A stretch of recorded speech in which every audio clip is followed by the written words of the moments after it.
Hello everyone, ಮಕ್ಕಳಿಗೆ ಕಡಲೆಪುರಿ ಸಂಜೆ ಟೈಮಲ್ಲಿ ಸ್ನ್ಯಾಕ್ಸ್ ಆಗಿ ಕೊಡೋ ಕಡಲೆಪುರಿನ ಯಾವ ಥರ ಕೊಡೋದು, ಹೇಗೆ ಕೊಡೋದು, ಹಾಗೆ ಇದನ್ನು ಕೊಡಬಾರ್ದು ಮಕ್ಕಳಿಗೆ ಡೈಜೆಷನ್ ಆಗಲ್ಲ ಅನ್ನೋರಿಗೆ ಇದು ಸಂಪೂರ್ಣ ವಿಡಿಯೋದಿಂದ ತಿಳಿಸ್ತೀನಿ. ಅದಕ್ಕೂ ಮುಂಚೆ ನನ್ನ ಚಾನಲ್ ಯಾರೆಲ್ಲ ಸಬ್ಸ್ಕ್ರೈಬ್ ಮಾಡಿಲ್ಲ ಹೋಗಿ ಬೇಗ ಬೇಗ ಸಬ್ಸ್ಕ್ರೈಬ್ ಮಾಡಿ, ಹಾಗೆ ಮಕ್ಕಳಿಗೆ ವಿಡಿಯೋನ ಶೇರ್ ಮಾಡಿ, ಹಾಗೆ ಮಕ್ಕಳು ಬೇಕಾಗಿರೋಂಥ ರೆಸಿಪೀಸ್, ಹೋಮ್ ರೆಮಿಡೀಸ್ ನನ್ನ ಚಾನಲಿದೆ, ಹೋಗಿ ಒಂದ್ಸಲ ಚೆಕ್ ಮಾಡಿ ಅಂತ ಹೇಳ್ತಾ, ಈ ಮಕ್ಕಳಿಗೆ ಕಡಲೆಪುರಿ ಕೊಡೋದ್ರಿಂದ ಮಕ್ಕಳಿಗೆ ಬಹಳನೇ ಬೆನಿಫಿಟ್ಸ್ ಇದೆ. ಹಾಗೆ ಇದು ಅಕ್ಕಿಯಿಂದ ತಯಾರಿಸುವ ಕಡಲೆಪುರಿ ಆಗಿರೋದ್ರಿಂದ ಮಕ್ಕಳಿಗೆ ತುಂಬ ಈಸಿಯಾಗಿ ಡೈಜೆಷನ್ ಆಗುತ್ತೆ. ಹಾಗೆ ನಾವು 8 ತಿಂಗಳು 6 ತಿಂಗಳು ಮಗುವಿಗೆ ನಾವು ಇದನ್ನು ಪುಡಿ ಮಾಡಿ ಸರಿ ರೂಪದಲ್ಲಿ ಕೊಡ್ತಿದ್ವಿ.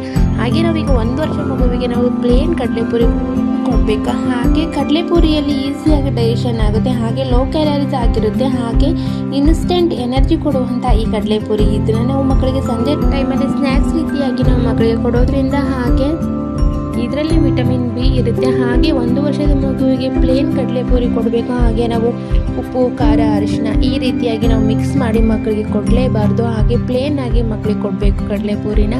Thank you for watching.